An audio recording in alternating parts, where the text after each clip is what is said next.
Listo. Entonces, para el taller, para que no se me vaya a olvidar, está acá Rep Germany es. Esa es la base. Replicate Germany, básicamente. Entonces, con esa pueden hacer el taller. ¿Okay? Eh, por las dudas, avisen este, para hacer.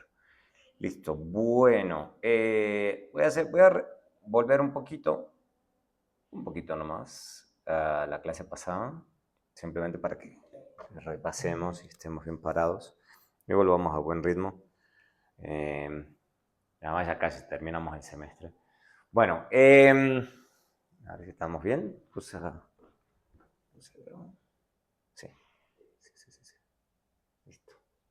Bueno, entonces, habíamos dicho que este paper mío es con la diferencia en diferencias clásico. Entonces, básicamente tiene un antes, tiene un después, y está el diferencia en diferencia más básico, está el tema de tendencias paralelas.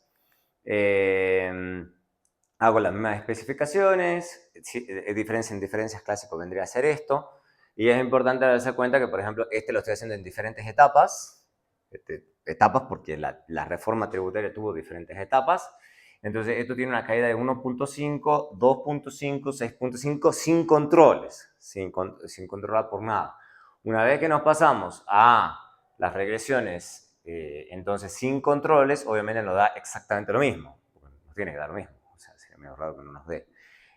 Cuando le ponemos controles ya empieza a dar cosas diferentes y obviamente cuando ya lo hacemos año a año, que eso es a lo que la mayoría de la gente le gustaba, ya nos da obviamente números diferentes respecto de este número. Básicamente estamos desglosando este número respecto a los años, que es básicamente lo que se replica en muchas de las otras estimaciones, por ejemplo las que son mes a mes, que hay gente que le llama esto, como les decía la clase pasada, fully flexible, dicen, bueno, esto es lo más flexible, porque te tiene la máxima flexibilidad mostrando las estimaciones diferencia en diferencia antes de la reforma, después de la reforma, antes de la reforma no tiene que dar nada, antes de la reforma el no dar nada es como una interpretación de tendencias paralelas, y después de la reforma nos tiene que pasar algo, si no es medio raro, o sea, que no de nada. El chequeo de robustez, esto siempre uno lo tiene que hacer. Después lo hacemos con paneles, en panel me da más grande, simplemente por el tema de la muestra y demás. Además, estoy haciendo muchos espacios, obviamente, o sea, este viene a ser el antes de la reforma, esto después de la reforma. Esto es justo cuando se aprobó, entonces este viene a ser el punto de partida. Hago todas las estimaciones y de nuevo también hago chequeo de robustez. Así es como típicamente se organiza siempre el análisis de cualquier paper con econometría. Entonces lo que habíamos dicho es que lo que me daba a mí es que en casi todos los casos, ya sea con datos transversales repetidos como dato en panel, me da que la reforma tributaria tuvo efectos muy significativos respecto de la tasa de informalidad que había en diciembre de 2012, que fue el momento en que se aprueba la ley.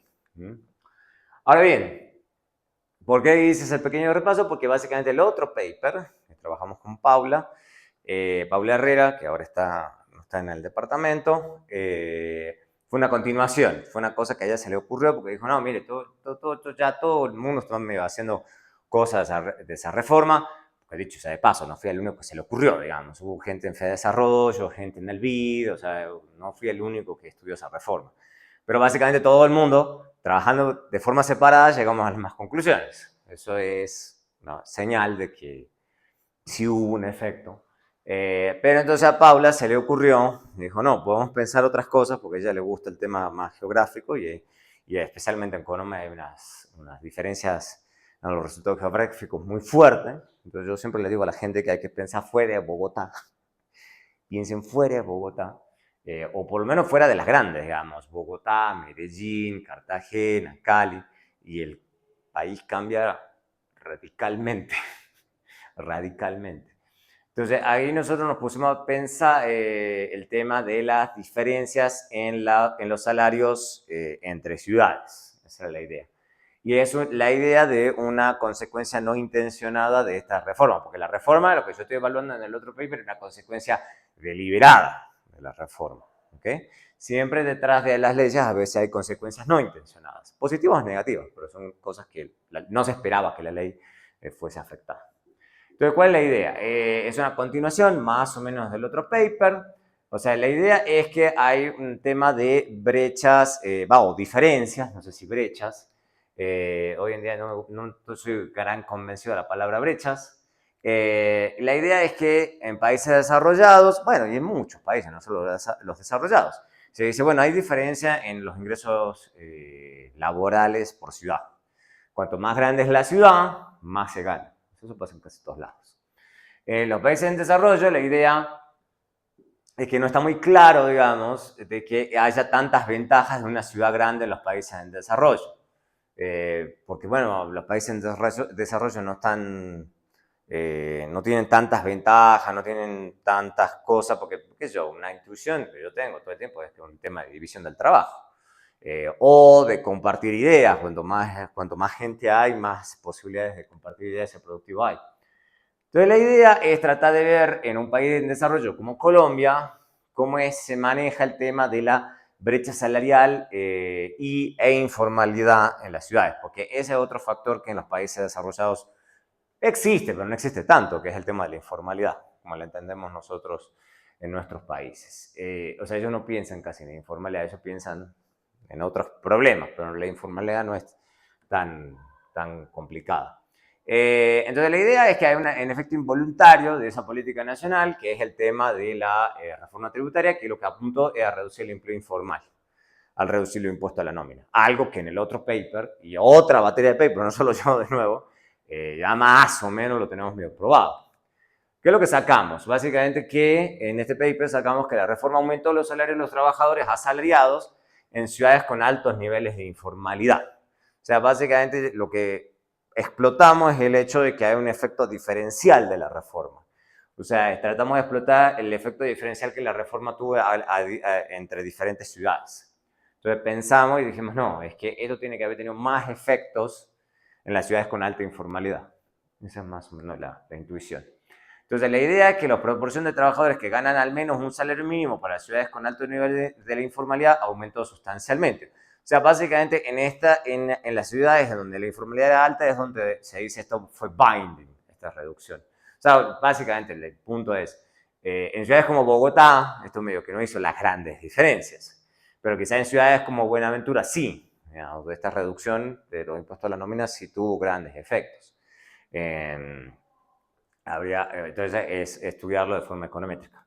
Entonces la idea es que gracias a reducción de costos salariales se puede inducir cierta convergencia salarial regional porque se permite que las ciudades menos desarrolladas se acerquen a las más desarrolladas. Algo que no apuntaba la reforma a eso. Por eso es lo que más o menos el paper nos da. ¿Okay? Entonces logró cierta convergencia. ¿Se entiende más o menos lo que estoy diciendo? ¿Okay? Quisiera yo entender, es decir, dado que se disminuyen estos costos, sí. Esta gente pasa al sector formal, digamos. Exacto. Mejora su salario. Sí. Y el que asume ese costo es la empresa porque le quitan impuestos de otra parte, digamos. Exacto. Para la empresa se vuelve más fácil formalizar a sus trabajadores. El argumento que nosotros estamos haciendo es que esto básicamente en ciudades con mucha informalidad hizo más diferencia. O sea, la idea es que en lugares como Bogotá, que la informalidad era relativamente baja, las cosas siguieron más o menos parecidas. En cambio, para lugares donde la informalidad era muy alta, digamos, era donde seguramente estos empleadores decían, no, es que esto es muy caro, tengo a toda la gente informal. En cambio, gracias a la reforma dicen, no, solamente porque existe esa reforma es que yo empiezo a formalizar gente. En cambio, en Bogotá la mayoría era formal, o sea, no les cambió la vida. O sea, el empleador tenía a sus empleados formales antes y después de la reforma. O sea, esa es más o menos la idea. Entonces, veamos rápidamente el contexto y yo creo que ahí se va a entender. Entonces, vamos a utilizar la gran encuesta integrada de hogares. No se puede usar el ELCA porque el ELCA no tiene muy claro el tema de las ciudades. La gran encuesta sí, entonces usamos principalmente la gran encuesta. Explotamos la misma reforma tributaria del otro paper mío, los mismos grupos tratado y control. O sea, básicamente está muy construido eso de lo que yo ya había hecho. Entonces, básicamente tenemos trabajadores formales que contribuyen a salud y pensiones.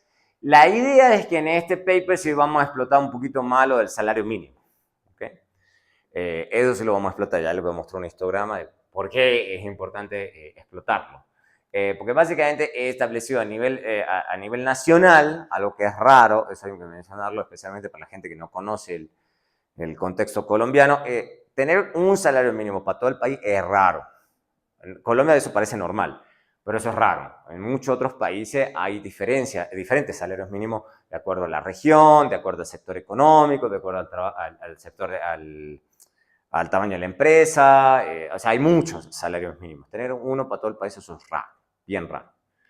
¿Okay? En el cambio, los trabajadores informales en el grueso tienen ingresos laborales inferiores a un salario mínimo. Entonces, la idea es que puede ocurrir que tengamos una asociación débil entre salarios y población para el sector formal, es porque la mayoría de los trabajadores en este sector ganan exactamente el salario mínimo. ¿Ok? Entonces, vamos, y yo después les voy a mostrar un histograma que creo que tengo un poquito más adelante. Y la idea es que tenemos 23 ciudades y las vamos a dividir entre ingresos en niveles bajos y altos de informalidad. Pero tenemos, por ejemplo, qué sé yo, acá, entonces tenemos, estas son las ciudades relativamente grandes y con bajo nivel de informalidad respecto de estas que están acá abajo. Entonces estas ciudades como Sincelejo, Quibdó, tienen 80%, mientras que Manizales, Medellín, Bogotá tienen como del 44-48%. Esto, obviamente, estas son tasas 2012, o sea, son tasas antes de que se apruebe la reforma. Esa es más o menos lo que estamos explotando. Entonces vamos a comparar estas que están acá arriba, pues más o menos ponemos el dedito en 60%, versus las que están abajo. Obviamente, una crítica obvia que eso tiene, es bueno, profe, ustedes eligieron medio a dedito, digamos, el 60%, digamos, o sea, ¿por qué 60? ¿Por qué no 70? ¿Por qué no 80? ¿Por qué no? O sea, que cualquier cosa. Bueno, en los chequeos de robustez lo hacemos con todas las tasas de informalidad posibles. ¿Okay? O sea, en vez de tenerlo como una binaria, que es básicamente lo que estamos haciendo acá, donde estamos poniendo que la parte de arriba es 1 y esta parte de acá abajo es 0, usamos todas. ¿Okay? Entonces, básicamente lo que hacemos en ese chequeo es el cambio ante un punto adicional de informalidad. Entonces, son diferentes estrategias. Bueno, esto como más o menos se ve. Básicamente estos son los trabajadores formales, que típicamente son asalariados, y estos son los trabajadores informales. Este gráfico es raro. ¿Okay? Básicamente, ¿qué está diciendo? Que mire, en tanto el 2012 como el 2014, o sea, pues son los dos únicos años que vamos a usar para que sea fácil el análisis si no se vuelve demasiado enredado. Entonces usamos estos 2 años y decimos, bueno, ¿cuánto se concentra? Esta pila de gente, esto es demasiado extraño. Esto es demasiado extraño. O sea, hay demasiada gente entre los formales que gana exactamente un mínimo. ¿No? O sea, hay otra gente que gana más. Pero fíjense que lo máximo que estoy poniendo acá son 2 salarios mínimos. O sea, pero hay una acumulación brutal en un mínimo. En cambio, los trabajadores informales tienen una distribución salarial que es la que uno esperaría. O sea, básicamente lo que ocurre es que el salario mínimo colombiano distorsiona el mercado laboral, claramente. Básicamente hay mucha gente en el lado formal ganando exactamente un mínimo, mientras que los informales están muy acumulados ahí, como debería verse una distribución salarial normal, ¿okay? Que es básicamente así. O sea, hay un pool de gente ganando poco y hay unas poca gente que gana mucho. O sea, eso es lo usual. Esto es raro. ¿Okay? Pasa eso, esto es raro. Entonces, lo que hacemos en el paper es mostrar diferentes resultados, digamos, del mercado laboral, estadísticas descriptivas, siempre uno organiza esto así, tanto ciudades de alta informalidad versus baja informalidad. Y lo que hacemos es separar los asalariados, que son los tratados, y los cuenta propia, que son los controles. Y vemos el logaritmo de los salarios reales por hora. Obviamente, que es lo que estamos queriendo captar ahí, es una diferencia, digamos, ¿cómo se llama? En porcentaje, ¿no? Básicamente. Y lo que nos da es que, obviamente, esto aumentó, digamos, después de la reforma, aumentó el ingreso salarial, pero no conforme con eso, vemos que para los lugares con baja informalidad también hubo un aumento, pero es claro que en los lugares con alta informalidad el aumento fue mayor. ¿Okay? Eso es lo que estamos explotando todo el tiempo. Y lo que nos pasa también es algo parecido en los cuentas propias, pero es mucho menor la diferencia. O sea, ¿okay? Entonces, aumentó para ellos también, sí, pero la diferencia es menor. Y vamos haciendo lo mismo, por ejemplo, para los que ganan al menos un mínimo, gente que una suerte de medida de formalidad viene a hacer esto. Después tenemos el tema de los que están en manufactura, porque tenemos la idea, digamos, de que una vez esto cambió según el sector en donde estaba empleada la gente. Entonces está el sector de manufactura y el sector de servicios. Entonces, para tratar de captar cosas diferenciales. Y es interesante, porque, por ejemplo, acá nos da que los asalariados tuvo un aumento, acá no, acá en los cuentas propias, en manufactura, no tuvo nada que hacer. Y lo mismo nos pasa en el sector servicio. Básicamente, acá hubo un cambio positivo, acá no pasó nada. Entonces, en una de esas, acá está un poquito más limpio, quizás, porque uno esperaría que los cuentas propias no se pasó nada. ¿Okay? Y lo otro que sí obtenemos, porque esa es la preocupación que hay en esto de asalariado versus control, es si cambió de forma radical la composición de los trabajadores. Y uno sí ve, de hecho tengo una estadística un poquito más reciente, que sí hay un aumento quizás en la proporción de asalariados, estadísticamente significativa, pero tampoco son unas magnitudes gigantes, digamos. O sea, nos da un aumento de 1.2 puntos porcentuales, acá 1.4 en los lugares con baja informalidad y los de alta informalidad 0.6 puntos porcentuales. Entonces no es una cosa gigante. Eso es básicamente toda una página del paper. Una consulta, ¿hay asalariados informales? Claro, eso también. Entonces, ¿cómo se define la informalidad? Solamente por cotización a pensiones. Solo. Por cotización a pensiones. O sea, eso es lo principal. Creo que también lo hacemos con salud o salud. ¿Okay? Porque también está el tema de la gente que puede estar ganando salario mínimo, cotiza, para que sea raro, que alguien cotiza pensiones pero no, no pague salud. Eso es extraño. Pero se trata de usar ambos flancos. Pero típicamente en Colombia, históricamente hablando, se ha utilizado principalmente la cotización a pensión. Porque dentro de salud hay dos, está el subsidiado y está el contributivo. Lo que pasa es que el contributivo es en el que uno tiene que pagar. El subsidiado uno aplica por SISBEN y uno recibe el subsidio. ¿Okay? Claro, si uno gana más de un mínimo, uno debería pagar el contributivo, el EPS, la famosa EPS. Pero después lo que hacemos, después de mostrar esa estadística descriptiva, mostramos estos gráficos. Dicho sea de paso, esto de separarlo así, con las letras acá en esta esquina y demás, fue decisión del Journal. Me parece que una forma bastante fea de presentarlo, pero bueno, eso lo pidieron así. Básicamente, ¿por qué? Porque obliga a uno, para entender qué está mostrando acá, a leer acá abajo, que es la peor idea del planeta, pero bueno. O sea, básicamente lo que estamos haciendo es que en el A, esto A, es la evolución de salarios promedio, ¿ok? O ingresos laborales, si uno lo quiere ver de forma más amplia. Y lo de abajo es la porción de la fracción o porcentaje de gente que está ganando un mínimo más. Esa es la idea. Entonces, lo que se está viendo es que acá no hay mucho, digamos, realmente. Digamos, esto hay como una compresión, digamos, y esto en los lugares, esto que está abajo, en los lugares con alta informalidad y estos son los lugares con baja informalidad. ¿Okay? Entonces, obviamente lo que no debería pasar es que los lugares con alta informalidad en promedio la gente gana menos que los lugares de alta, pero lo que uno espera, la intuición que nosotros tenemos es que los lugares, que esta diferencia se comprimió gracias a la reforma entre los tratados, pero no entre los controles. De hecho, en los controles hasta se ve un poquito que hasta se abre la diferencia, cosa que, bueno, no hay por qué pasar.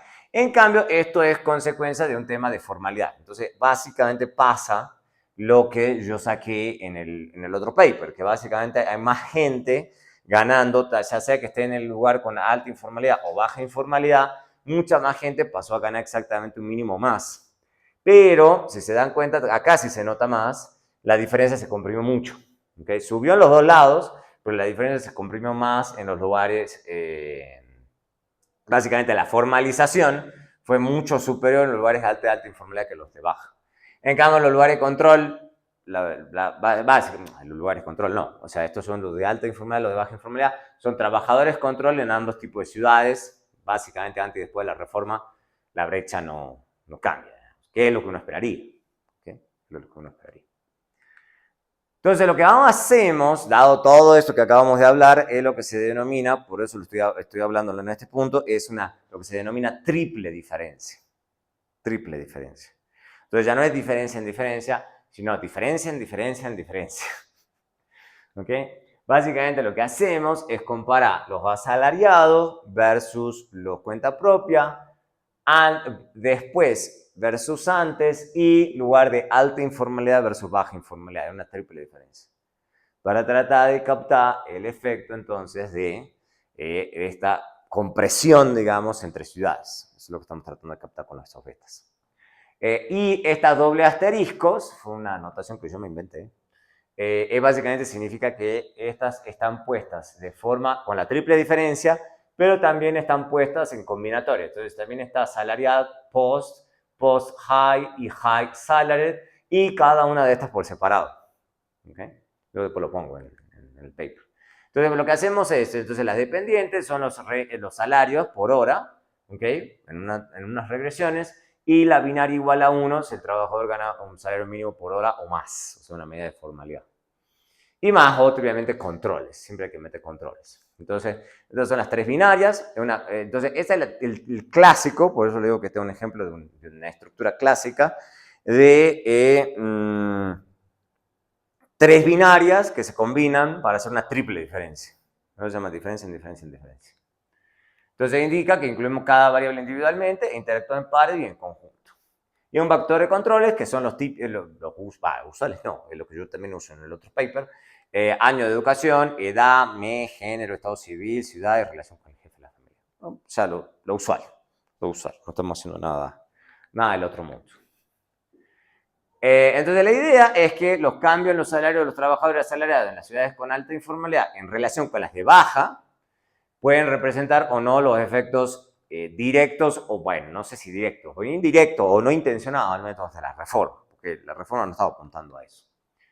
La reforma está destinada a trabajadores asalariados, entonces la idea es utilizar los autónomos o cuenta propia como el grupo control. ¿Okay? Entonces, los cambios para los autónomos antes y después de la reforma se presumen para reflejar los efectos específicos de las ciudades durante el periodo que no está relacionado con la reforma.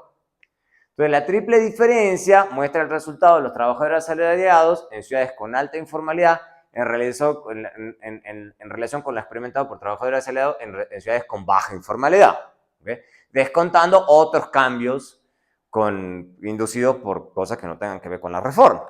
Esa es lo que es la identificación.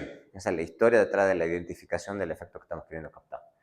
Entonces, lo que voy a estar mostrando todo el santo tiempo es el coeficiente que acompaña a esta triple diferencia. No voy a mostrar todo, porque no tiene mucho sentido.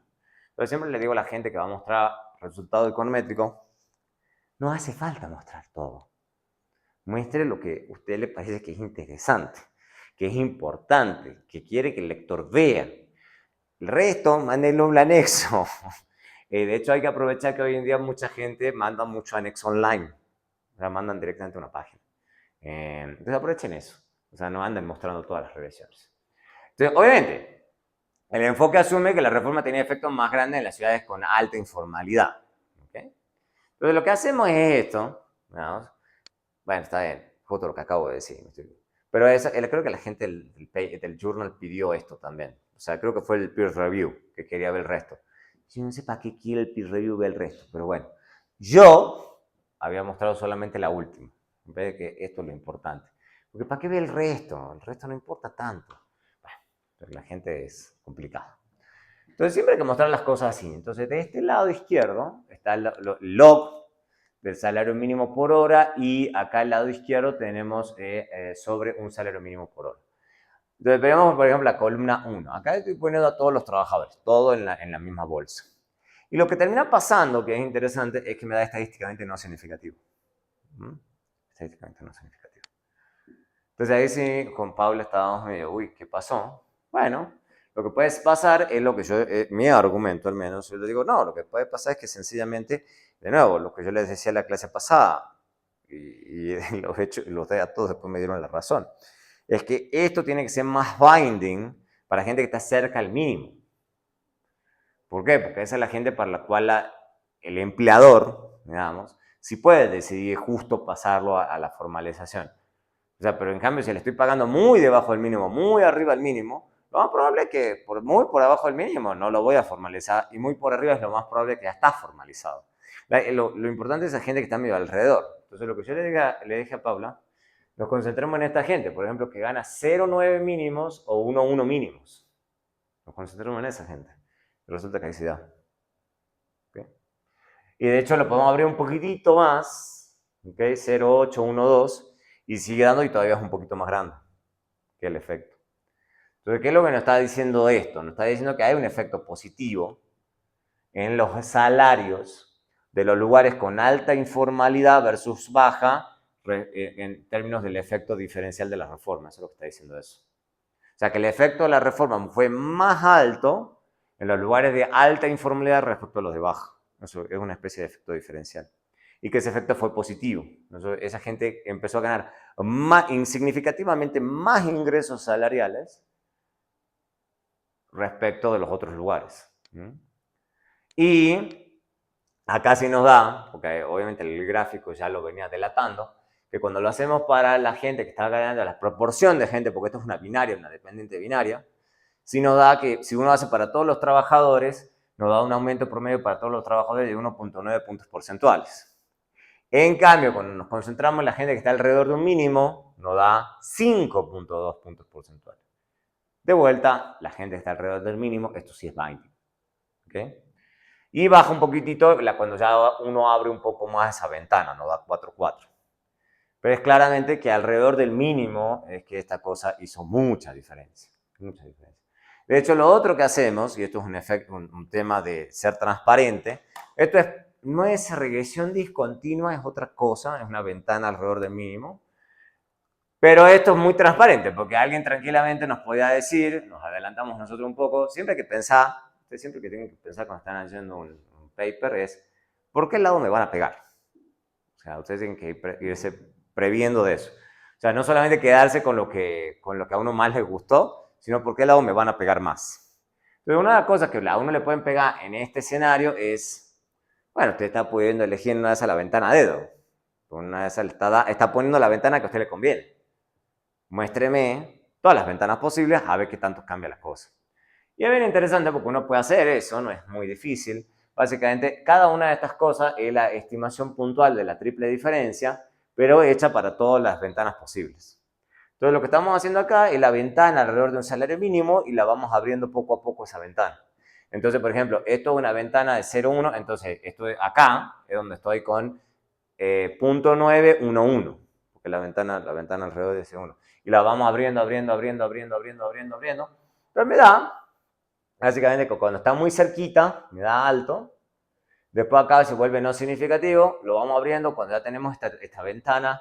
También alrededor de esta ventana también da bastante alto y positivo, que eso es lo que más nos importa. Pero cuando ya agregamos a todos los trabajadores no da nada. Cuando ya tenemos una ventana de 2, que eso es básicamente gente que no gana nada y gente que gana 2 salarios mínimos, ya no nos da nada. Esto es por el lado de los salarios, los ingresos laborales. Por el lado, es más estable al menos, cuando nos concentramos en la gente que gana un mínimo o más. Acá sí nos da, por ejemplo, que es más fuerte, alrededor del mínimo, nos da que acá más o menos no da nada, que es parecido a la ventana que nos da acá nada, no, estadísticamente no significativo, pero a medida que tenemos ventanas, acá por ejemplo nos da bajito, pero siempre significativo. Siempre significativo. ¿Okay? Más alrededor de 2 puntos. Claro, cuando estamos muy cerca nos da alrededor de 4 puntos. ¿Okay? Entonces claramente el efecto local alrededor de un salario mínimo es más alto que el efecto ya cuando metemos a todo el mundo en la misma bolsa. ¿Okay? Entonces acá estamos mostrando para todas las ventanas posibles.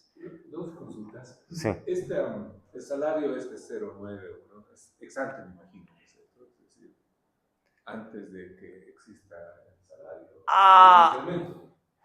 No, acá estamos metiendo a todo el mundo, todos los años. Los años para los que estamos haciendo el análisis.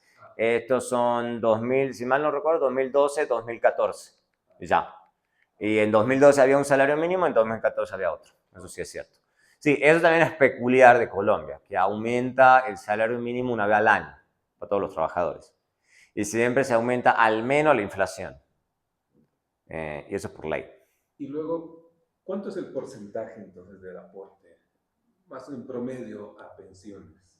del salario. Del salario, específicamente pensiones, creo que es como un 14% que se distribuye entre el empleado y el empleador. Creo que un 14% del salario mensual. Sería interesante comparar el incremento de salario contra el aporte, ¿no? Porque al formalizar, digamos, están Sí, aportando. podrías hacerlo. O te tocaría hacer el cálculo, vamos a extraer cuánto exactamente es. Pero el porcentaje, si mal no recuerdo, creo que es el mismo para todos los trabajadores. Bueno, mentira, creo que cuando uno ya gana por arriba de 10 salarios mínimos o algo así, uno empieza a hacer ya con aportes por encima de 14. Solamente que 14 sí van a la pensión de uno y hay un adicional que es lo que creo que se llama el solidario, que uno está aportando a las pensiones de otra gente. Claro, porque le subieron el salario a la gente, y además, pero ese incremento no fue del tamaño del aporte a pensiones. No, porque eso no cambió, ¿no? Eso sí, eso Claro, no pero cambió. digamos, en este caso subió 1%, por decirlo algo, del salario de esta persona al formalizarse. Claro, entiendo tu punto, digamos. Sí, tus ingresos se aumentan gracias a que te formalizaron. Sí, casi con seguridad. Porque no sé si la persona siente eso, porque en una de esas la persona neto puede llegarle incluso menos, pero sí tiene un montón de otros beneficios, digamos. Puede ser. Claro, o sea, si vemos la vida del trabajador, como ya está aportando, Sí. entonces sí su salario. Sí, en el futuro, digamos, uno sí está contribuyendo. Pensé, sí, sería bien interesante hacer el análisis, creo que alguien me lo sugiere en su momento, pero de nuevo, el tiempo de uno es como limitado. Me dice, bueno, podrías hacer todo este análisis siguiendo la normativa colombiana de cómo cambia un poquito la regulación para los trabajadores según el número de salarios mínimos que ganan, porque así también muta la legislación. Muta un poquitito cuántas contribuciones uno tiene que hacer según el número de salarios. Entonces, una cosa gana uno, otra cosa gana dos, otra cosa gana tres, y así sucesivamente. Sí, se podría. Acá lo hice para todos. Acá lo dice para todos. No sé si esto es estrictamente correcto, pero digamos, según un abogado en una de esas me pega. No sé si un abogado, digamos, o quizá alguien, un contador que sepa de cosas tributarias, alguien que sepa de laboral, digamos, ya derecho laboral y demás, sí. No, el tema es que acá el lío que tendrías es que tenés que inferir, porque la persona quizá no sabe, cuánto de lo que está ganando va a pensiones, porque es el lío también, que la gente sabe cuánto le llega seguramente a sus cuentas, pero no sabe o sea, todas las pensiones que no es el empleador le está haciendo. Porque, qué sé yo, no lleva la contabilidad de eso, o sea, la persona no lleva una contabilidad de eso, cuánto va a perder pensiones, cuánto a salud, cuánto a la ARL, cuánto a cesantía, o sea, etcétera. O sea, eso lo sabe el empleador, ¿no?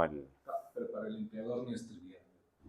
No, obvio, obvio. Por eso una de las sugerencias que me hicieron para mucho de este análisis, lo que pasa es que es difícil hacerlo, es hacer todo este análisis pero con datos de firmas. Para que dato de firma siempre eso es un enredo, digamos, bastante enredado. Hoy en día el DANE hace unos esfuerzos de microfirmas, encuestan a la facturera, hace una recolección de datos de firma, pero no son tan perfectos en el sentido de que no cubren tanta gente y geográficamente tantas cosas como las encuestas de hogares. O sea, sí, sí, sí. Bueno, entonces lo otro que hacemos es lo que llamaríamos un placebo. Creo que esto es una suerte de prueba de tendencias paralelas. No exactamente, pero se llama placebo. Hay gente que le dice placebo. En este contexto le llamamos nosotros placebo. Entonces nos da, por ejemplo, que antes, digamos, usamos pre-2011, post-2012. ¿Por qué? Porque eso es porque ya le decimos placebo, porque básicamente antes de eso no había reforma. Entonces ahí no debería estar pasando nada. Bueno, resulta que más o menos nos da algunas cosas, nos da que por ejemplo acá es nada, que eso es lo que esperábamos, pero con esta ventanita sí nos da algo. Pero nos da al menos nos da negativo. Entonces decimos, bueno, está bien, de última lo que estamos haciendo en las otras estimaciones es subestimar el efecto. Puede ser, porque acá es negativo. Puede ser que esto sea una suerte de sesgo, pero cuando abrimos un poquito más la ventana vuelve a dar no significativo. Entonces nos quedamos ahí como, puede ser que máximo lo que estemos haciendo es subestimar. Eso es lo que nosotros hacemos. Igual nos da acá. Le decimos, mire, cuando usted tiene a todos los trabajadores, le da negativo pero no significativo, acá sí le da negativo y significativo. Entonces, de última, uno lo estaríamos subestimando el efecto, porque de antes venía negativo. Entonces es más o menos la defensa que uno hace. Esto se llama, para que lo conozcan también, para que vayamos, les voy introduciendo otros conceptos, se llama Dose Response Definitive. Dose Response. ¿Qué es lo que estamos haciendo acá? Estamos cambiando una variable, no, es más una especie de agregado, entre agregado y análisis robusto que yo le había mencionado al comienzo. Pues claro, una de las críticas que tiene eso es que usted eligió el nivel de informalidad en diciembre de 2014 un poquito arbitrariamente. Entonces lo que dijimos, no, lo que podemos hacer es utilizar todos los posibles. Entonces pusimos la variable continua de la informalidad al final del 2012. Eso es lo que hicimos en esta regresión. Y lo que nos da, porque lo que realmente nos importa es esto, nos da la triple diferencia, con la diferencia que acá estas son dos binarias y esto es una continua. ¿Okay? Entonces, esto se llama dose, ¿por qué? Porque estamos suponiendo que depende de la dosis, en este caso, que la dosis viene a ser la informalidad de la ciudad. ¿Okay? Entonces, en vez de tener alta-baja, tenemos el nivel la tasa de informalidad de la ciudad en ese momento. Punto.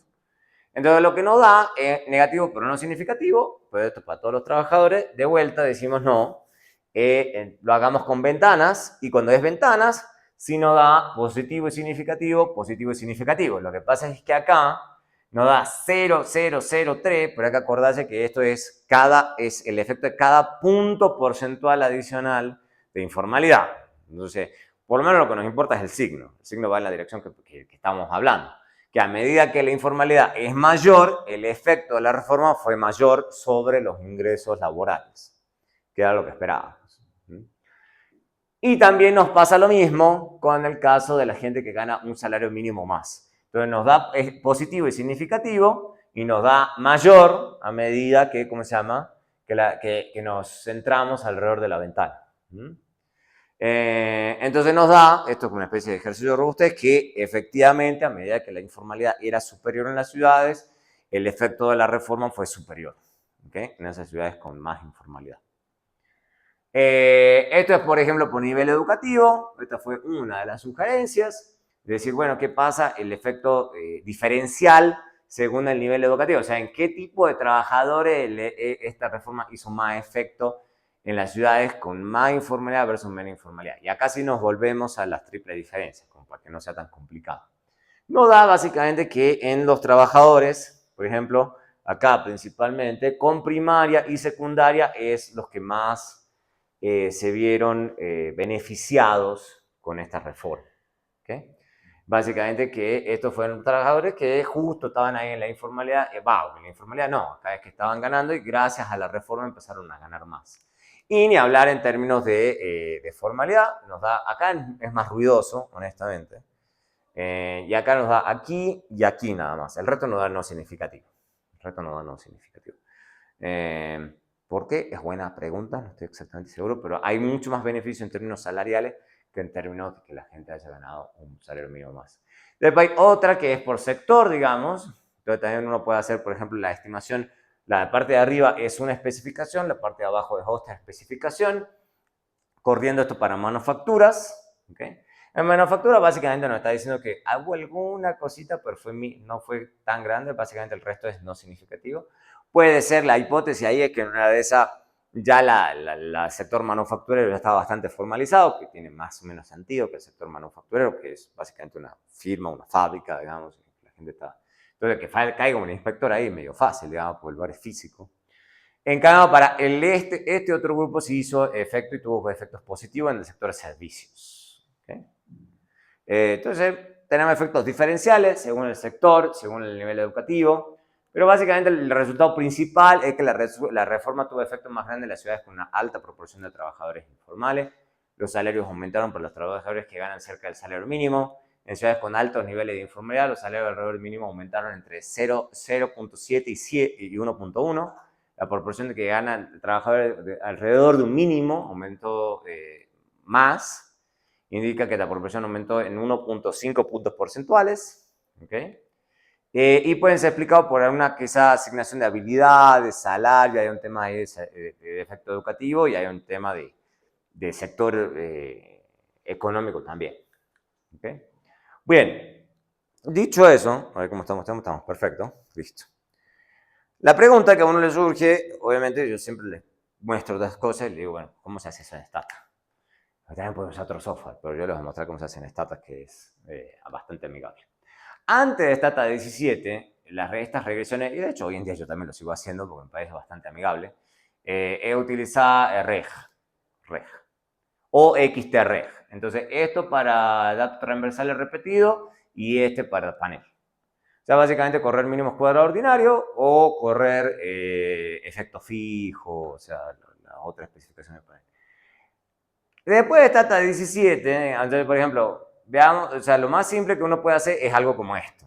Muy sencillo, o sea, para la reforma tributaria. Entonces uno pone i punto, i punto after, pues le pone dos numerales acá, los controles que uno le quiera poner, coma rows para controlar por heterocedasticidad y ya, chao, sale. Dato transversal repetido porque la G y H. Y si, por ejemplo, quieren partir en tres partes, que es lo que hago con la reforma tributaria, le ponen la primera parte de la reforma, la segunda parte de la reforma y la tercera parte de la reforma. También se puede. O sea, ahí es reg. Reg, coma, row. Chao. No, sale. O lo pueden hacer mes a mes. Entonces, en vez de poner i.after, le ponen i.year m, o sea, esto es año mes, y sale también. O sea, este es lo que se llamaría el fully flexible. Sí, también se puede. También se puede. Con la de panel, básicamente es muy parecido, solamente que en vez de este reg, xtreg, lo corren así y seguramente lo van a correr con efecto fijo, que es lo usual. Y después por año lo harían i.year, con controles, robust y efecto fijo. Entonces, esto es lo que se puede seguir haciendo, ¿no? O sea, no es que está prohibido y Stata lo permite y correrlo así. No hay lío, ¿no? O sea, está bien. Ahora bien, la pregunta es que en Stata 17, como les digo, Stata va avanzando y trata de hacerle la vida un poquito más fácil a uno. La gente de Stata ha construido unos comandos para correr diferencia en diferencia, o sea, que es DID regress y XT regress. ¿Okay? Obviamente, esto es para datos transversales repetidos, esto es para panel, obvio. ¿Okay? O sea, básicamente hacen lo mismo, digamos, solamente que ponen efecto fijo de tiempo y grupo o efecto fijo de panel. ¿Okay? Entonces, y la estimación de triple diferencia también se puede hacer. O sea, lo que vamos a ver rápidamente es que está detrás de esos dos comandos, por si se les ocurre usarlo, o si por ustedes el día de mañana quieren correr diferencia en diferencia y dicen, profe, pero está ese comando y cómo se usa, digamos, ¿qué tiene especial? Bueno, veamos rápidamente. Supongamos datos transversales repetidos, ¿ok? Y suponga, porque eso es lo clave, digamos, que el agregado que hace estos comandos, digamos, que el tratamiento es aplicado a algún nivel grupal, o sea, por estado, por condado, por ciudad, por hospitales, por escuela, algún nivel, digamos. O sea, esas son las cosas que a veces con el reg puede ser más difícil. Por eso la gente de Stata armó este comando, que es precisamente para considerar estos casos un poquito más enredados.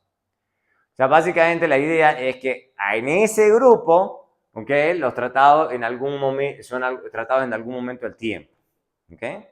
Entonces la idea es ver el efecto de un tratamiento sobre un resultado. Entonces eso ya lo hemos visto otras veces.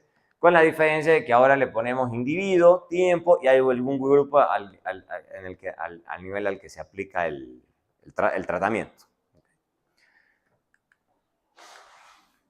Entonces, el modelo de la diferencia en diferencia con datos transversales repetidos sería algo como esto. Sería algo como esto, donde básicamente tenemos el individuo I en el grupo S en el momento T. Le ponemos efecto fijo de grupo, efecto fijo de tiempo, le ponemos controles y este es el tratamiento que estoy tratando de controlar. Entonces, efectos fijos más otros regresores, estos son los controles, y esta es la variable de tratamiento, que puede ser binaria o continua. Esa es otra ventaja que nos da de IDRGS, nos permite utilizar tratamientos continuos, como el DOSE, ¿okay? El que acabo de mostrar. Entonces, el modelo más simple, digamos, es el que hemos visto antes, digamos, el clásico que hemos visto, simple, lo que se llama el modelo de 2x2, es simplemente una binaria de tratado, una binaria post, controles y la interacción de tratado post. Chao. Eso es lo que siempre uno aprende. La primera diferencia que uno aprende. Aquí el tratado es una combinación lineal de las binarias de los grupos tratados. O sea, porque básicamente en este ejemplo no tenemos grupos. O sea, o sea, uno omite el tema de los grupos porque uno no está pensando en los grupos. Pero debería uno incorporarlo en los análisis más sofisticados. Y esto es una combinación lineal de las binarias de tiempo. Este modelo es muy simple, que es el que todo el mundo corre, supone que todos los periodos post-tratamiento y todos los grupos tratados son equivalentes, cosa que no es necesariamente cierta, pero es la especificación más simple. Todos los avances han sido en hecho de tratar de flexibilizar eso. Entonces lo que hacemos, por ejemplo, tenemos en la base, supongamos que ustedes tienen en la base una variable de resultado, y la denotan con Y, y en la base de datos tienen Z1 y Z2, y la variable de tratamiento es D. Puede ser una binaria. Y tienen algún S, que es el grupo, que por ejemplo es state. De nuevo, tomen state o S en un sentido amplio. De nuevo, pueden ser escuela, familia, fábrica. Puede ser que cierto tratamiento que sea hecho por firma. Entonces, pero lo que reciben del tratamiento son los trabajadores. Entonces, se supone que todos los trabajadores son tratados. Tienen datos a nivel individual. Tienen datos, entonces básicamente lo que pueden hacer con DI de regress es correr esto. ¿Okay? Así como hay que armarlo. Entonces, en DI de regress, la sintaxis es un poquito diferente. Hay que poner el resultado acá, los controles aquí. Hay que ponerle en un paréntesis eso. Y en el otro paréntesis hay que poner el tratamiento, que es la D. Hay que poner el grupo, si es que hay un grupo, que es state en este caso. Si es que hay un grupo hay que ponerlo. Y después hay que decirle la variable de tiempo. Que es equivalente a escribir este comando. Este es equivalente a escribir este comando, donde ponemos la binaria acá.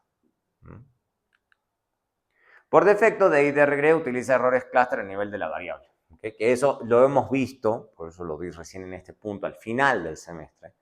Porque hemos visto, digamos, cuando habíamos hecho estimaciones de panel, que los errores cluster es lo mismo que usar errores robustos en panel. Bueno, DI de regrés lo está haciendo por defecto. O sea, está haciendo las cosas correctas. ¿Okay? Está haciendo las cosas correctas sin que nosotros lo tengamos que saber. Obviamente también podemos hacer un triple diferencia. Hay que tener un tercer grupo, G, por ejemplo, que permite estimar el de estimación de triple diferencia. Entonces, básicamente estamos haciendo esto, toda esta cosa. Y lo que me interesa es este cosito que acá. Y estas son las interacciones de los diferentes que ya habíamos hablado de la triple diferencia. Entonces, la base, si en la base del grupo 2, entonces el comando correcto es poner el grupo al nivel al que se recibe el tratamiento y el otro grupo, como por ejemplo el que usamos en el ejemplo que hicimos recién en mi paper, de lugares con alta informalidad versus baja informalidad. ¿Okay? Por ejemplo, ese sería el grupo 2 ahí. Entonces tenemos antes, después y tenemos el tercer grupo. También se puede hacer en panel, digamos, el grupo en panel es así, es muy parecido, con la diferencia que ahora tenemos a este muchacho aquí. La diferencia clave es que ahora tenemos a este, alfa I, bueno, pues le pongo alfa, pero lo hemos visto con AI. Hay gente que le pone CI, no importa, digamos. O sea, la idea es que estamos observando a la misma gente a través del tiempo, que sea sub I. ¿Okay? AI, alfa I, CI, no sé, como sé. Se supone que los individuos están anidados en los grupos, entonces los efectos fijos de los grupos son absorbidos por los efectos individuales. Entonces, este es el tratamiento binario continuo, que varía por grupo y por tiempo, suponiendo que la base tiene las mismas definiciones que antes, pero ahora tenemos el ID, ¿okay? Ahora tenemos el ID, entonces lo que tenemos que hacer, haríamos, digamos, XTZ y de year, y después podemos correr XTDI de regress, muy parecido, la primera parte, y ahora le ponemos group state time year. Y va a correr la regresión está poniendo efecto fijo, ¿okay? Que es equivalente a utilizar xtreg con esta especificación. Exactamente lo mismo, con efecto fijo. Entonces, esto por defecto ya está haciendo el tema de los efectos fijos y demás como uno normalmente lo haría. Obviamente hay más opciones para estos comandos y hay toda una documentación y demás. ¿Por qué uno puede querer usar este comando en vez de correrlo con reg? Bueno, yo les mostré, porque este comando en la época que yo hice el paper no existían, pero yo hice todo lo de tendencias paralelas y demás un poquito artesanal, digamos, porque era lo que me tocaba. En cambio, estos comandos ya vienen enlatados para pruebas de tendencias paralelas y efectos de tratamiento que varían en el tiempo. Eso ya viene enlatado, lo cual está bueno. bastante bueno, es útil. Entonces, básicamente usamos estos comandos para realizar pruebas de tendencias paralelas y obtener estimaciones después de correrlos, ¿no? Entonces, vamos a ver qué es lo que está detrás de eso, como para entender qué está haciendo Stata, como para que no sea tan raro. Entonces, supongamos que estamos corriendo en panel, por dar un ejemplo, también podría ser contactos transversales repetidos. Entonces, básicamente lo que hacemos es reescribir este modelo, ¿no? Simplemente estamos reescribiendo esta cosa que está acá así. Ya van a ver por qué esto tiene sentido. Lo que hace es básicamente, este es un comando post-comando que se llama statptrends, parallel trends. O sea, lo que hace es agregar a la binaria periodos pre-tratamiento y periodos post-tratamiento, varias binarias, para ver si está pasando algo. Eso es lo que hace. Y básicamente esto es una binaria si el individuo pertenece al grupo y lo que hace es básicamente correr el mismo modelo, pero le agrega estas cosas, que son unas interacciones ahí, para ver si esto está cumpliendo con tendencias paralelas o no. Eso en esencia es lo que está haciendo, poniendo binarias pre-tratamiento y binarias post-tratamiento. Es un poco psicodélico, honestamente. Pues además está diciendo la interacción de esta binaria con el grupo tratado versus grupo control, lo está metiendo ahí adentro y va a tratar de evaluar las diferencias en pendiente entre el grupo tratado de control en periodos pre-tratamiento y tratamiento control post-tratamiento. ¿Okay? Solamente que lo está haciendo, está corriendo lo mismo que hemos corrido anteriormente, pero agregando esta parte. Eso es lo que está haciendo. Entonces, la idea es ver sobre si pre-tratamiento esto es estadísticamente significativo o no. O sea, eso es lo que hace el comando y el comando lo está haciendo así. O sea, no lo está haciendo como yo lo hice, que es artesanal, correrlo para todos los periodos anteriores al pretratamiento y hago prueba T o prueba F, digamos. Esto lo está haciendo, pero lo está haciendo de forma automática. O sea, está haciendo lo mismo que ya hice, solamente que se lo está haciendo en un paso, ¿okay? Para que sea más fácil. ¿Okay? Entonces, vamos a ver más adelante dos gráficos, digamos. Uno son los promedios observados para cada grupo y después el segundo gráfico está basado en una regresión como esta, donde lo está centrando, nada más.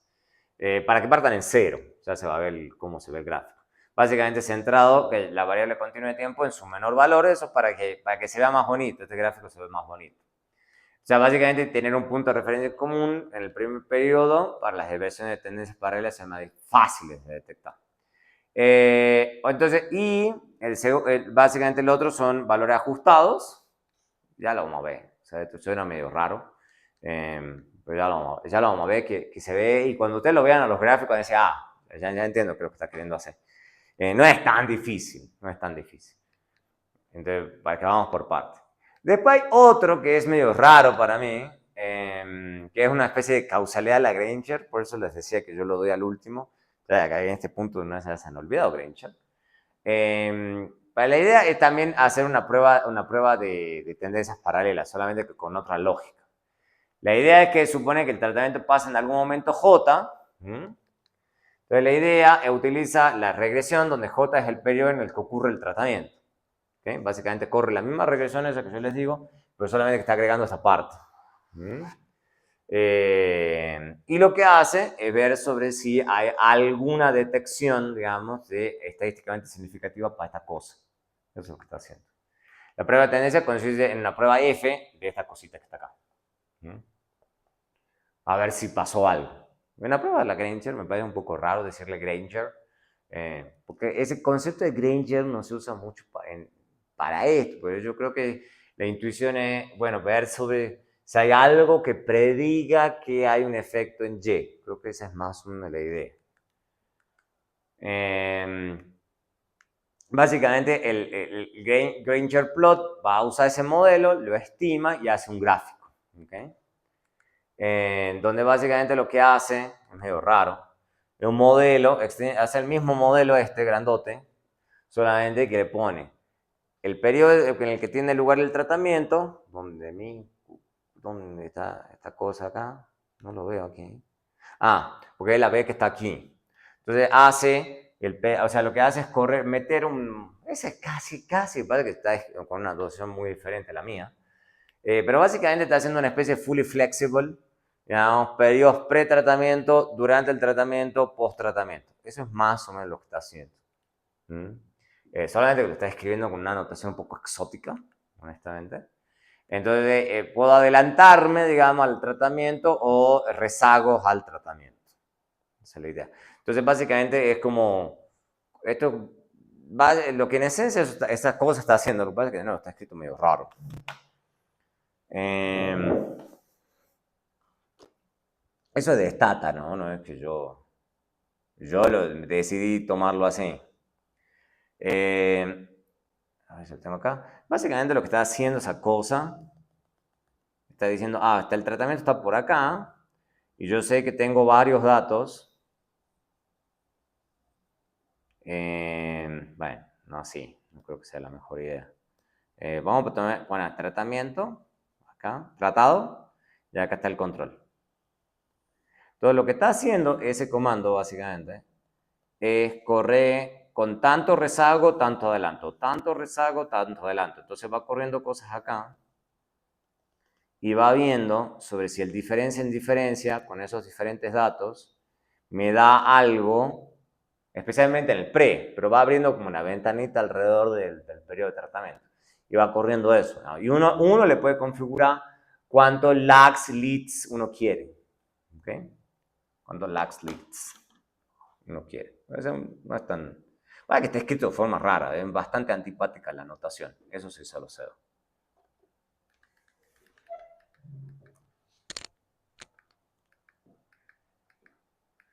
Pero la idea, una vez hecho eso, la idea es utilizar todo lo adelanto y rezago disponible si uno lo corre así nomás, pero uno lo puede configurar. Entonces la idea, el periodo inmediatamente anterior al tratamiento, ¿ok? Y usar eso para graficar estimaciones de esos beta, digamos, básicamente las estimaciones de diferencia en diferencia, a ver si está pasando algo. Voy a mostrárselo con un ejemplo. En este ejemplo se nota fácil que todo lo que está pasando. Ese es do-file, por las dudas, está en Teams, entonces quédense tranquilos. Obviamente, sí o sí tienen que tener Stata 17, si no nada de lo que yo les voy a mostrar va a funcionar. Es todo con Stata 17. El 17 hubo 18, ya salió el 18. Ya salió el 18. Pero también podemos usar ese. Entonces voy a abrirlo.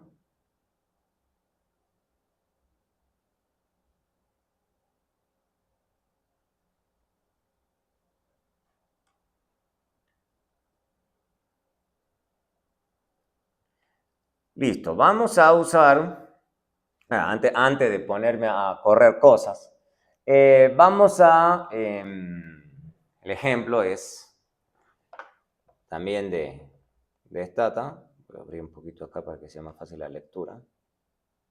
Listo. Ahí está. Perfecto. Entonces la idea es que el ejemplo es simple, más o menos simple. La idea es que hay un hospital y quieren ver un health provider más que un hospital. Básicamente un health provider vendría a ser una especie de EPS quizás, creo que es lo más parecido. Ahora que este es un ejemplo estadounidense. Todos los health providers típicamente son las aseguradoras y todo eso.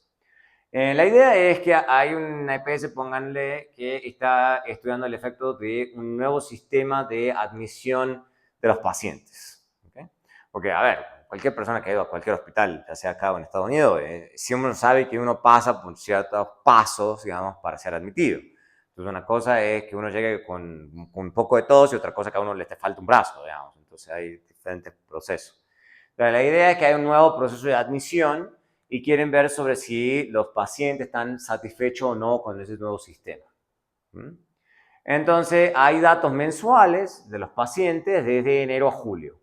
Entonces, hay un nuevo sistema de admisión que se aplica en abril. Entonces, ese tipo de contextos son importantes. Entonces, fíjense, hay datos de enero a abril y el tratamiento se aplica en abril. Para abril, junio, enero a julio y esto se aplica en abril. Eso es importante, porque entonces ahí tienen datos pre, datos post. ¿Okay? Esas cosas son importantes.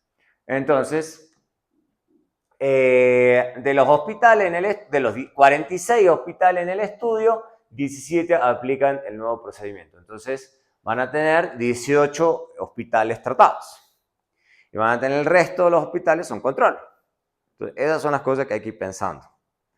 Entonces, la idea es utilizar diferencia en diferencia para estudiar ese efecto de los que participan en el programa. Entonces, el resultado de interés es la satisfacción de los pacientes. La variable se llama satisfaction. ¿Okay? Que se obtiene de un promedio de las respuestas de 4 preguntas que le preguntan a los pacientes, que toman los valores de 0 a 10. Entonces, ahí uno ya va entendiendo cómo uno puede pasar de estas encuestas que le hacen a la gente, seguramente 0 a 10 es sujeta, 10 es muy satisfecho y 0 muy insatisfecho. Pongo un número, un puntaje, ya. Entonces, 10 es el valor más posible y el 0 es estar súper insatisfecho. Entonces, la idea es utilizar las variables tratadas y 1 si el individuo fue admitido al hospital bajo el nuevo procedimiento después de marzo y 0 si no. Listo. Entonces, la idea es, el contexto es útil, digamos, y un buen ejemplo, porque es muy probable, digamos. O sea, la idea es que tengo datos de los pacientes que están al interior de un hospital. Entonces, este es un buen ejemplo en donde el grupo al que se aplica el tratamiento es el hospital, a pesar de que yo tenga datos individuales. Entonces, hay que pensar ese tipo de cosas. Porque, como les decía recién, también pueden aplicar la misma lógica para escuelas, para firmas, para estados, ciudades, municipios, bla, bla, bla. Pero esa es la idea, por eso el ejemplo es bueno. Vamos a correrlo, lo voy a mostrar. Digamos, siempre hay que hacer algunas estadísticas descriptivas. Y después que hacemos las estadísticas descriptivas, les muestro cómo se ve con DI de regreso. Y los comandos y demás. Hay datos de los pacientes no admitidos. Lo vamos a ver. Lo que querés lo podemos ver en estos momentos. Es buena pregunta, no estoy seguro. No estoy seguro. Sí, que es raro. Es raro. Entonces, primero que nada, yo creo que la base es muy básica. La base es muy básica, yo creo que no. Este es la ID del hospital. Esto es qué tan frecuente la persona va al hospital. ¿Okay? Esto es el mes, si le aplicaron, qué proceso de admisión le aplicaron y la satisfacción del paciente. Y ya, creo que no hay gente no admitida. No hay gente no admitida. Entonces, toda gente que la admitieron y le aplicaron algún proceso de admisión en particular. Entonces, no, yo creo que no está el caso que vos decís. Un ejemplo bien sencillo con 5 variables y ya. No tiene mucho misterio. Bueno, vamos a ver. Os voy a poner algunas cositas que están acá. Las tengo armadas. Entonces, primero que nada vemos que están todos los hospitales numerados. De 1 a 46, Tab Hospital, entonces es el Hospital ID. Hospital ID. Entonces, el ID del hospital. ¿Qué es lo que tenemos acá entonces? Tenemos, obviamente, 2 tipos de procedimientos, viejo y nuevo. Viejo y nuevo. Obviamente sabemos que antes de abril todo el mundo está en viejo, porque básicamente no existía el nuevo sistema de admisión. Pero solamente empieza a aparecer después. Empieza a aparecer después. Y este es un número de pacientes, no número de hospitales. Hay que tener claro eso. Hay que tener claro eso. Exacto. Sí, que no necesariamente. El ejemplo es, digamos, bastante amigable con uno. Vamos, en la realidad seguramente uno tendría bastante más problemas. Y obviamente, como está armado, yo le puse precisamente para que quede claro, lo que se hace acá, el new es 1 y el old es 0. ¿Okay? Para que sea esa la binaria de tratamiento. Entonces eso es un label en Stat. Un label. Y está configurado así, con labels. También podemos hacer la tabla de satisfacción. También se puede. ¿Cuáles son los puntajes de la gente que llenó la encuesta, precisamente? A ver cómo se ve. Bueno, creo que se va a demorar un poquito porque son muchos valores. Siempre que hay una variable continua, yo al menos prefiero hacerlo así. Son 7.368 observaciones, medio mucho. Yo creo que lo mejor es cortarlo. Zoom satis. Más rápido. Entonces tenemos gente que en promedio tiene 361 el mínimo es 0,54 y el máximo es 9,71. Recordemos que el máximo puntaje es 10. Okay, eso es lo máximo que la gente puede responder. No conforme con eso, yo tengo también el histograma. Histogram satis. A mí me gustan los histogramas, al menos. Entonces ahí uno ve más o menos la distribución de satisfacción de la gente en total. Siempre más o menos un histograma siempre es bastante informativo respecto a cómo se ve la cosa.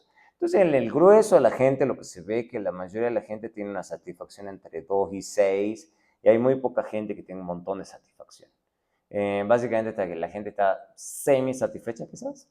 Eso es lo que se ve en general. Recuerden que la idea es ver sobre si esto cambia gracias al nuevo procedimiento. Entonces uno puede hacer algo como esto, es muy simple, y ver, digamos, entonces el old, claro, acá el lío no es un lío en realidad, así, cómo está armada la base es el tema, pero una parte clave de esto. Acá atrás, pero recuerden que estos son hospitales, pero no necesariamente son los mismos pacientes. ¿Okay? Pero esta gente, evidentemente, esta es la que sigue recibiendo el viejo procedimiento, y acá es donde aparece la gente tratada. ¿Okay? Lo que me tocaría acá separar para tener estos números de new, los hospitales que yo sé que después recibieron el viejo, como para hacer a ojo, digamos, las tendencias paralelas. ¿Vale? No, acá no está construida hacia la base, debería construirla yo por separado. Pero lo que sí se ve, al menos en esto, muy básico, por eso les estoy mostrando todo lo más básico posible, sí se ve al menos, más allá de la tendencia paralela, que sí se ve que, por lo menos en abril, la gente en promedio, porque esto es un promedio de satisfacción, sí se ve que en abril parece que la gente que empieza a recibir el nuevo sistema, el sistema tiene unos niveles de satisfacción promedio sistemáticamente superiores a lo que recibe si continúan recibiendo el sistema viejo. ¿Okay? Eso es los indicios que uno tiene de que más o menos parece que esto tuvo efecto. Hay que hacer más cosas, obviamente. Pero más o menos uno siempre, les digo, hace una cosita descriptiva antes de correr regresiones.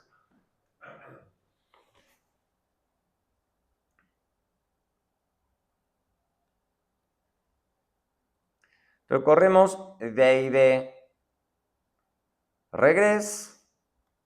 ¿Ok? ¿Qué nos muestra DID regress? Nos dice treatment and time information, time variable is month. Control es procedure 0, tratamiento es procedure 1. El grupo es hospital, me está diciendo claramente que hay 18 hospitales tratados, 18 hospitales control. O sea, todo lo que ya sabíamos, pero es importante tenerlo acá. Me está diciendo que el tiempo, el mínimo es 1, el máximo es 4 al interior de pretratamiento. O sea, porque es el tiempo va desde, recuerden, de enero hasta julio. ¿Okay? Entonces esto va bastante más periodos. Entonces esto me está diciendo clarísimo. De regresión diferencia en diferencia, el tipo de datos es datos transversales repetidos, porque no estamos siguiendo a la misma gente. Son los mismos hospitales, pero no la misma gente. Eso es un punto importante. Entonces corre básicamente la regresión, y fíjense, nos dice la diferencia de new versus old, nos da un coeficiente de 0,84, 79, 879. Y es estadísticamente significativo, nos está diciendo que, bueno, y obviamente esto tiene efecto fijo de grupo y efecto fijo de tiempo. Nos está diciendo muy clarito.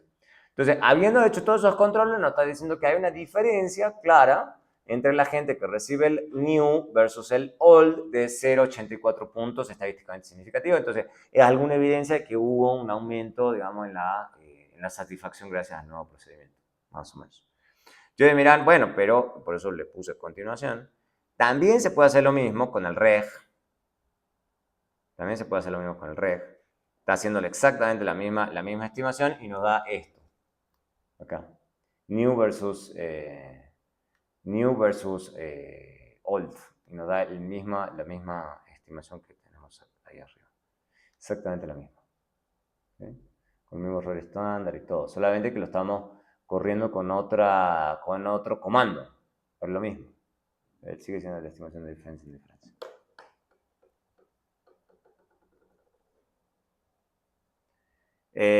Obviamente la idea, voy a volverlo a correr con la idea regresa, si no, no corre, es trend plots. Entonces, lo que hace esto es una prueba de tendencias paralelas. Entonces, este gráfico que está acá, a la izquierda, por eso le mostré la tabla. Esto es básicamente la tabla, pero haciendo la separación que debería hacerse entre el promedio que tenía la gente que es tratada después, o los hospitales básicamente. Este es la satisfacción de los pacientes donde los hospitales están tratados. Antes del tratamiento, después del tratamiento. Y estos son los hospitales no tratados, que vienen a hacer el control. Entonces, esto es lo observado. Esto es lo observado. Esto es lo que yo estoy viendo los datos. O sea, la tablita esa, pero completando la parte de atrás. En cambio, lo que hace esto es haciendo el ajuste con el modelo de lineal, básicamente. O sea, usa valores ajustados en vez de valores promedios observados. Y lo que hace, está construido de forma tal de que ambos grupos partan de este punto. ¿Okay? Partan del mismo punto. Entonces, en vez de partir de este punto, ¿okay? Parten del mismo nivel. Esa es la idea. Entonces, por eso me da acá. ¿Por qué? Porque recuerden que lo que diferencia está tratando de estimar es un cambio en esas ordenadas, digamos. ¿Okay? Entonces, por eso lo está haciendo acá. Y lo que me está mostrando es que efectivamente pre-tratamiento no se ve que haya habido nada. Eso es lo que uno debería darle. Que acá que tengan que estar súper pegaditos. Si uno ve que se está comportando medio raro, es porque hay problemas. En cambio, esto se me está diciendo, este es el gráfico bonito, eso es lo que siempre, así debería dar. Así debería dar.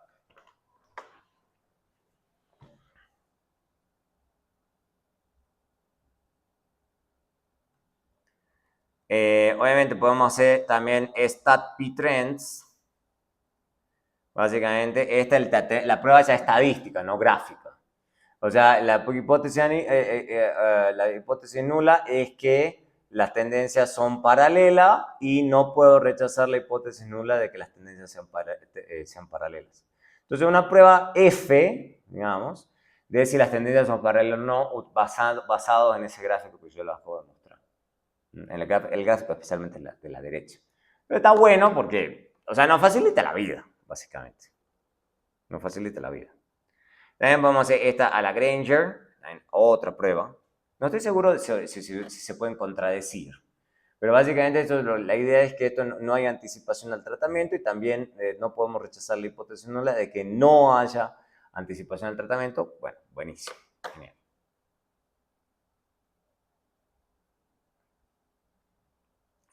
También podemos hacerlo de otra forma, no me acuerdo cuál es esto. Replace. Esto es lo mismo, solamente que lo estamos corriendo con otra especificación, o sea, generamos la media del procedimiento por hospital, podemos hacer eso, y ponemos tratado si esto es mayor a 0, esto es básicamente hacer lo que yo les digo, hacer esto es como hacer diferencia en diferencias clásico, digamos, entonces en vez de utilizar este comando, pero nos va a dar el mismo resultado.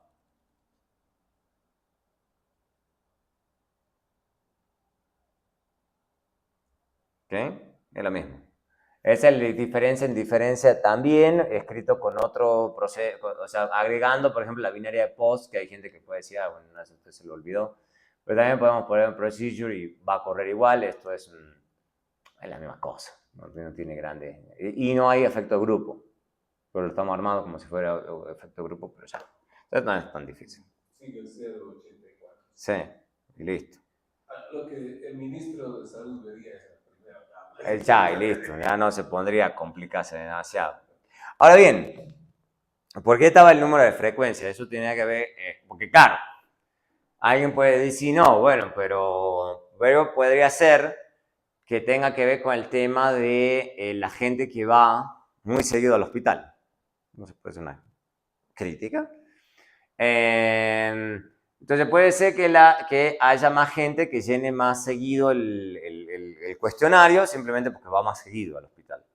Digamos, entonces ellos son los que rellenan con sobreestima, digamos, el efecto del nuevo procedimiento. Entonces dice, bueno, usted debería tratar de controlar por eso, digamos, por la frecuencia del hecho de si la gente va más seguido o no. Entonces la idea es utilizar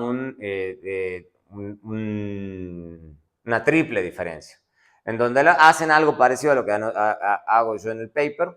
Básicamente tiene la alta frecuencia, digamos, high rate, digamos, de ir muy seguido al hospital versus no ir tanto al hospital. Entonces vamos a tener la frecuencia, digamos, acá, y vamos a generar una high rate si recibe el nuevo procedimiento, pero además va muy seguido al hospital. Eso es lo que vamos a hacer. Entonces vamos a armar un nuevo tratado, digamos, si es tratado versus no tratado, respecto de ir muy seguido y ser tratado o no tratado. Eso es lo que vamos a hacer. Se los voy a mostrar ahí antes de correr la regresión.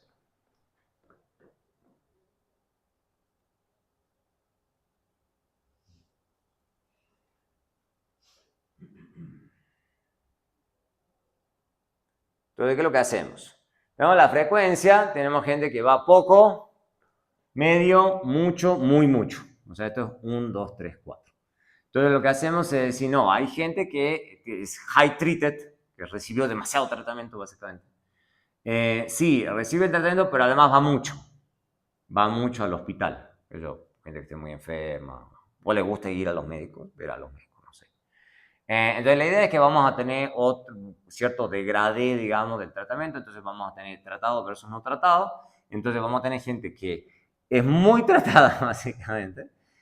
Muy tratada, entonces vamos a considerar que esta es la gente tratada, y hay otra gente no tratada, porque básicamente una vez recibieron el procedure, pero no van tan seguido, entonces puede ser no importante. En cambio, esta gente va muy poquito. Entonces vamos a hacer una diferenciación, de nuevo, en triple diferencia. Solamente los efectos del ejemplo, más allá de si esto es relevante o no relevante en la práctica, como para que vean cómo corre el comando y ya. No los quiero complicar tanto. Esa barrita es O, ¿no? Sí, la barrita de esa es O. Sí, esto es I y esto es O. Entonces está diciendo, haga un high rate igual a 0, pero le ponga igual a 1 si el procedure es 1 y frecuencia es 3 o frecuencia es 4. Eso es lo que le está diciendo. Hacemos esto, entonces fíjense cómo está corrido el comando. El comando es muy parecido al anterior, solamente que acá estoy poniendo la binaria de tratamientos, es esta variable que está acá arriba, high rate, y tengo dos grupos, el grupo de hospital y el grupo de frecuencia. Entonces ahí va a ser una triple diferencia. Va a ser una triple diferencia. Y nos lo va a decir. Nos lo va a decir. Va a correr. Y ahí nos dice, bueno, hay una serie de colinealidades que no vienen al caso. Pero básicamente acá también. Pero la diferencia es que ahora sí nos dice triple difference regression. Es una diferencia en diferencia en diferencia. La triple diferencia. Eso es para que sepa. Pues cómo lo hemos corrido. Y acá sí nos dice el ATET, Average Treatment Effect on the Treated. O sea, también lo deberían saber. Entonces, esto sí nos sigue dando, un poquito más abajo nomás, 0,764154, estadísticamente significativo. Entonces, sigue dando que, en general, el nuevo procedimiento da positivo y está ajustado por efecto de grupo, efecto de tiempo y grupo y tiempo, las interacciones. Son esas interacciones que hemos visto en el paper. Entonces, tiene también esas interacciones. Entonces, corre los dos tipos de comandos. Los dos tipos de comandos. No, pero esto es otro ejemplo. No, llegamos hasta, no, pero antes de que vayamos cerrando, es para mostrarle que acá, igual que antes, incluso con triple diferencia, es que con triple diferencia, creo que no se puede. Con triple diferencia no corre. Con triple diferencia ese stat no corre. Creo que este tampoco corre. No me acuerdo si este corre. Tampoco corre, tampoco va a correr. Entonces, con triple diferencia, no podemos utilizar estas opciones. ¿Por qué no lo podemos usar? Es buena pregunta, no estoy seguro. pero no funciona. Pero como para que sepan, digamos, que va a funcionar con diferencia en diferencia, pero no con triples diferencias. ¿Ok? Para que tengan en cuenta. ¿Por qué? No tengo idea. Yo lo permitiría, digamos. Pero bueno, sí está construido en Stata. Bueno, llegamos hasta ahí hoy. Yo creo que estamos bien. No tampoco quiero ir tan rápido. Llegamos hasta ahí. Vamos entonces la próxima clase a partir desde acá.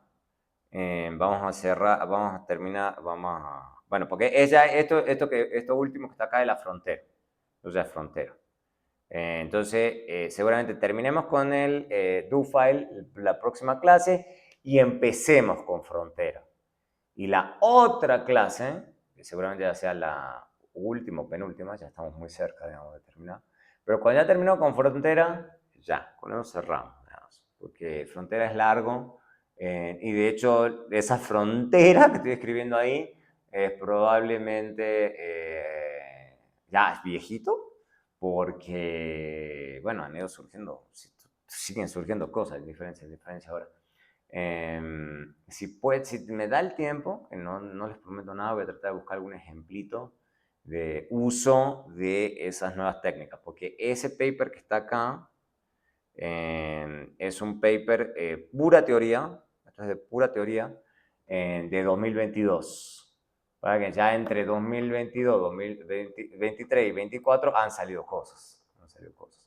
Voy a tratar de buscar algún buen papercito que utilice esos métodos como para ver un ejemplo aplicado. Este paper, en cambio, es pura teoría de los últimos avances que se habían hecho hasta ese momento.